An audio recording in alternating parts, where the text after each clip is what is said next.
Why be ordinary when you can be flamboyant? Wancheka Radio. Be flamboyant.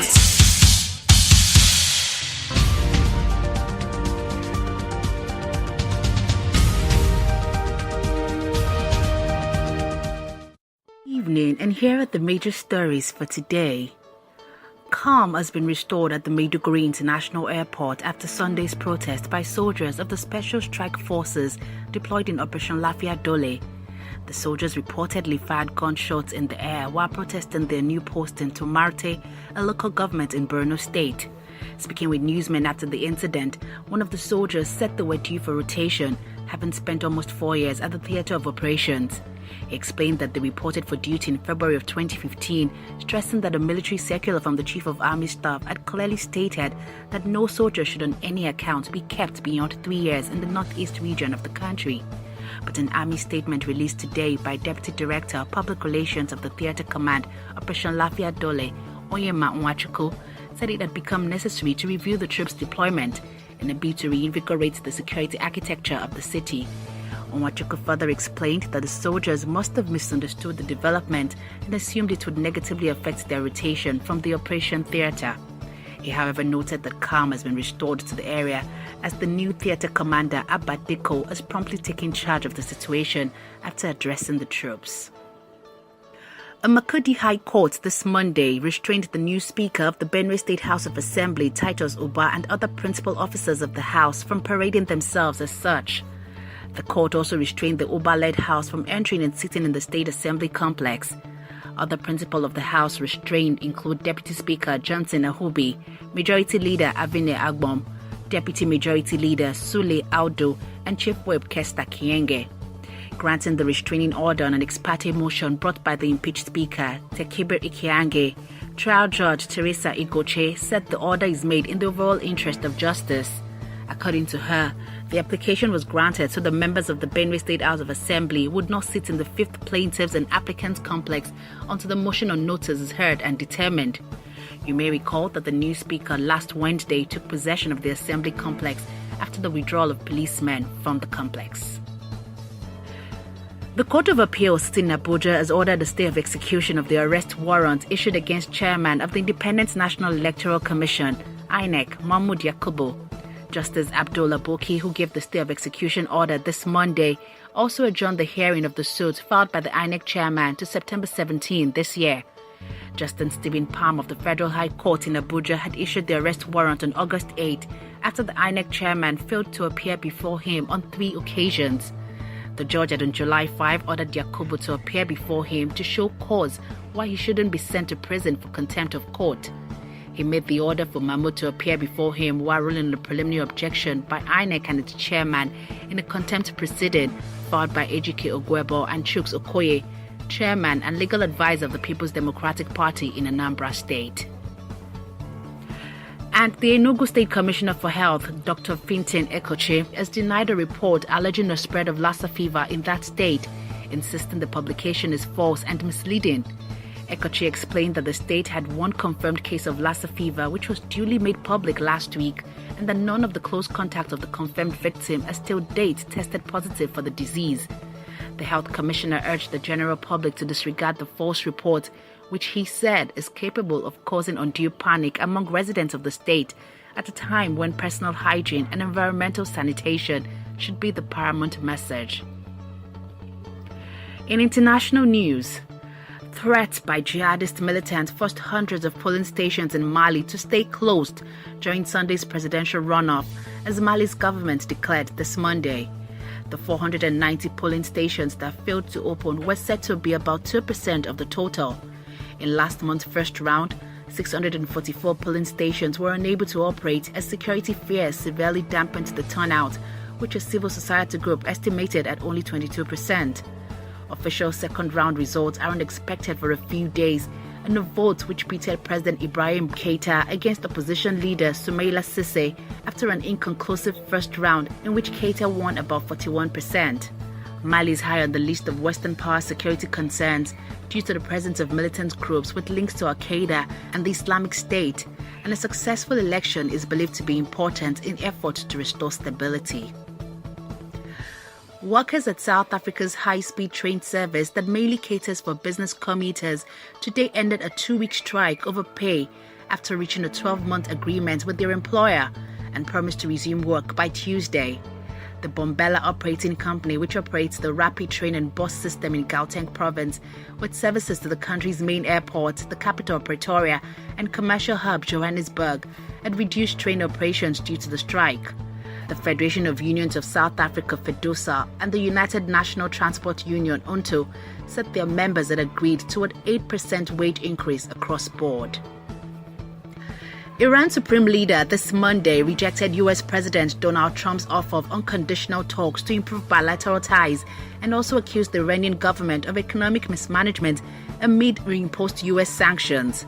Washington reimposed the sanctions last week after pulling out of a 2015 international deal aimed at curbing Iran's nuclear program in return for an easing of economic sanctions.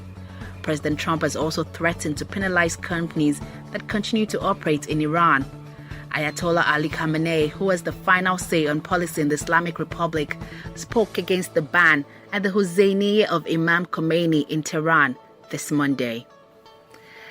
And former advisor to Donald Trump, Omarosa Manigault Newman, has released what she says is a tape of a phone call from the U.S. president after the dismissal last year. In the tape played on U.S. TV channel NBC, expresses surprise at Manigault Newman being fired the previous day. The male voice was heard saying, quote, "Nobody even told me about it," end of quote.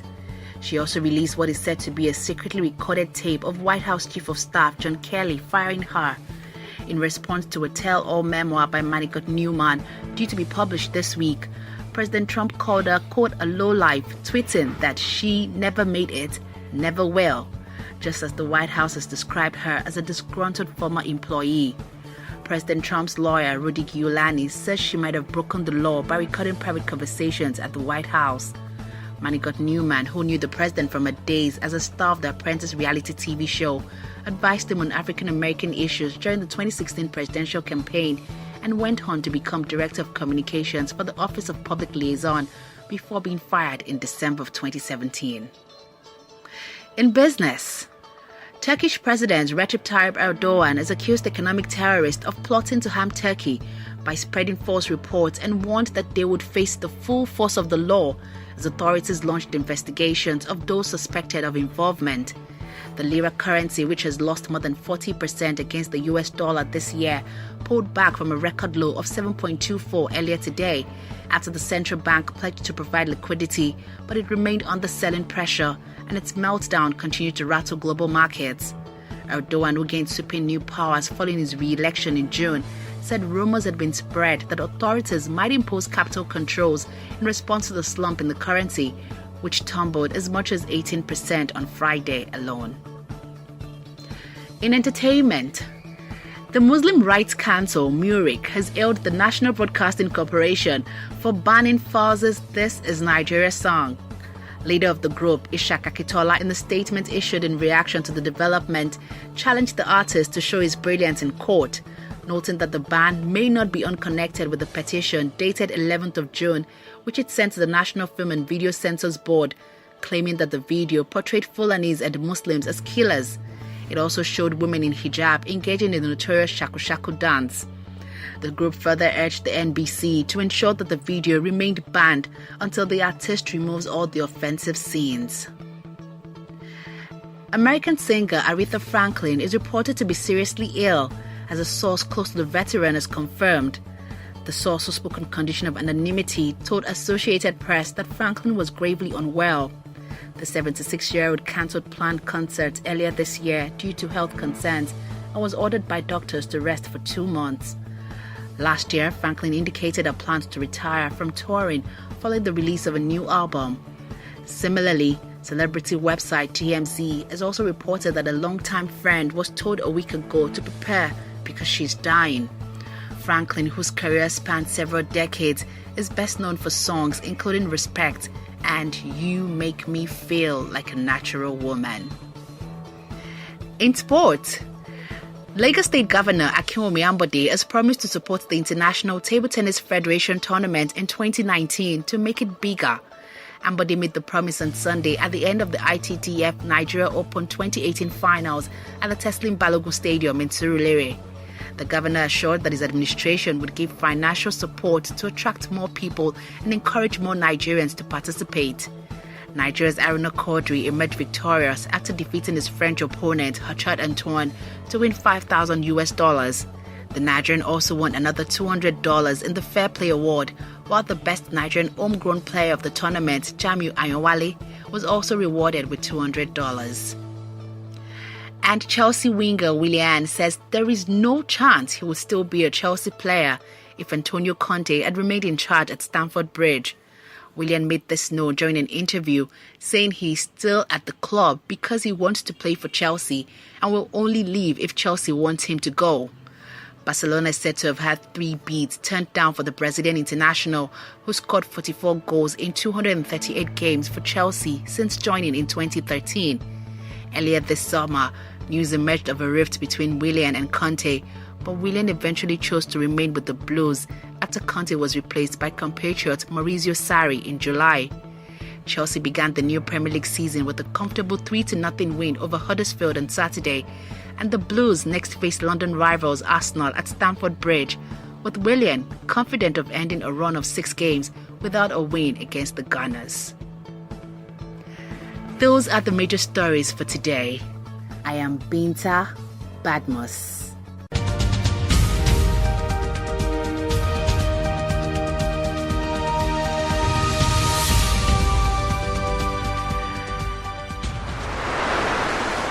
Why be ordinary when you can be flamboyant? One Checker Radio. Be flamboyant.